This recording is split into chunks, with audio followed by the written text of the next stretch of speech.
বন্ধুরা, শুভ সকাল। দেখো আজ সকাল সকাল নিয়ে চলে এসেছে পার্শে মাছের রেসিপি। তো মাছগুলোকে ফটাফট ধুয়ে নিলাম, ভালো করে পরিষ্কার করে নিলাম।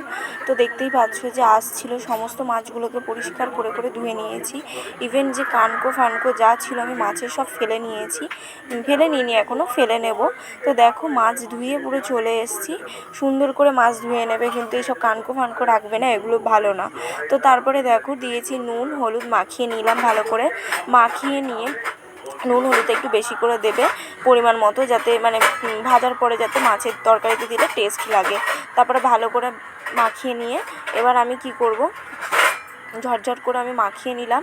মাখিয়ে নেওয়ার পরে এবার দেখো কড়াইতে তেল বসিয়ে দিয়েছি। আমি স্নান করে পুজো দিয়ে চলে এসেছি, এবার কড়াইতে তেল বসিয়ে দিয়েছি।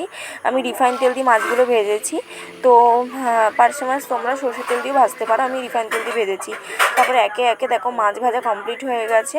এবার কমপ্লিট হওয়ার পর মাছগুলো তুলে নিয়েছি। তারপর কড়াইতে তেল দিয়েছি, দিয়ে কালো জিরা আর হচ্ছে কাঁচা লঙ্কা আর হচ্ছে টমেটো তিনটিকে ভালো করে ফ্রাই করে নিয়েছি। দেখো ভালো করে ফ্রাই করে নেওয়ার পরে মাছগুলো ওদিকে ভাজা হয়ে গেছে। ভেজে নেওয়ার পরে এবার মশলা দিয়ে দিয়েছি। এখানে মশলা দিয়েছি টমেটো সেরকম কিছু না, সর্ষে আর জিরে আর কাঁচা লঙ্কা এই তিনটে দিয়ে ভালো করে মিক্সিতে পেস্ট করে নিয়েছি, যেহেতু আমরা ওই পেঁয়াজ খাই না।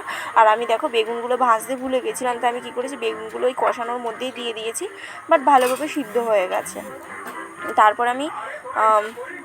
তারপরে আমি হচ্ছে এবার একে একে হয়ে যাওয়ার পর এবার হলুদ দিয়ে দিলাম। তারপরে দিয়ে দেবো নুন সামান্য পরিমাণে, হলুদটা দিয়ে ভালো করে একটুখানি মানে কষিয়ে নেব, ঠিক আছে। তারপরে নুন দেবো, একটু সামান্য একটু চিনি দেবো। দেখো আর ওই মশলা জলটা যে ছিল সেটাকেও আমি দিয়ে দিয়েছি, তো দেখতে পাবে এক এক করে।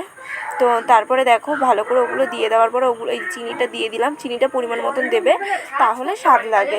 তারপরে দেখো জল ঢেলে দিলাম মাছগুলোকে, দেখো ভালো করে ওই বেগুনটা দিয়ে ভালো করে জল দিয়ে ফুটিয়ে নিলাম। নিয়ে এবার মাছগুলোকে একে একে দিয়ে দিলাম। তো দেওয়ার পরে দেখতেই পাচ্ছ সম্পূর্ণ মাছটা দেওয়া হয়ে গেছে। এবার একটু ভালো করে শুকনো শুকনো করে নিলাম, করে নিয়ে দেখো আমার একটা রেসিপি পুরো কমপ্লিট। এবার একটা নিয়ে আসছি চিকেন কারি রেসিপি করানোর জন্য। দেখো সুন্দরভাবে ভিডিওটা দেখতে থাকো, দেখতে পাচ্ছ কত সুন্দর করেছি। তার মধ্যে দিয়েছি চিকেন, নুন হলুদ জিরের গুঁড়ো ধনের গুঁড়ো, তারপরে দেবো হচ্ছে কি বলে চাট মশলা, তারপরে দেবো হচ্ছে তোমার রেড চিলি পাউডার, আদা রসুনের পেস্ট, আর এদিকে দিলাম হচ্ছে টক দই, দিয়ে ভালো করে ম্যারিনেট করে নিলাম। ম্যারিনেট করে নেওয়ার পরে চিকেনটাকে ভালোভাবে দিয়ে রেখেছি, আর ওখানে সব রকমেরই পেস্ট দেওয়া রয়েছে, পেঁয়াজ রসুন আদা, তো দেখতেই পেলে। তারপরে দেখো ভালো করে কষিয়ে নিচ্ছি। আমি এটা যদি বা ননস্টিক কড়াইতে করেছি, তোমরা পারলে এমনি কড়াইতেও করতে পারো, সেটা নিয়ে কোনো ম্যাটার করে না।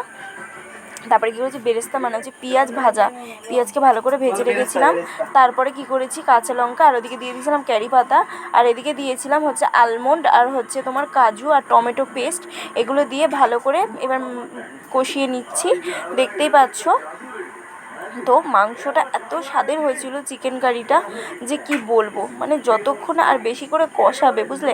আর কারি পাতার গন্ধটা সেই স্বাদ। তার মধ্যে একটু দিয়ে দিয়েছিলাম উষ্ণ গরম জল দিয়ে, তারপরে দেখো ভালো করে একটু ধনেপাতা দিয়ে দিলাম, দিয়ে পুরো ফাইনালি আমার পুরো রেসিপি দেখো এবার একটু ফুটে উঠবে, আমি নামিয়ে দেবো। পুরো ফাইনালি আমার রেসিপি কমপ্লিট। তো দুটো রেসিপি কেমন হয়েছে একটু কমেন্টে জানিও।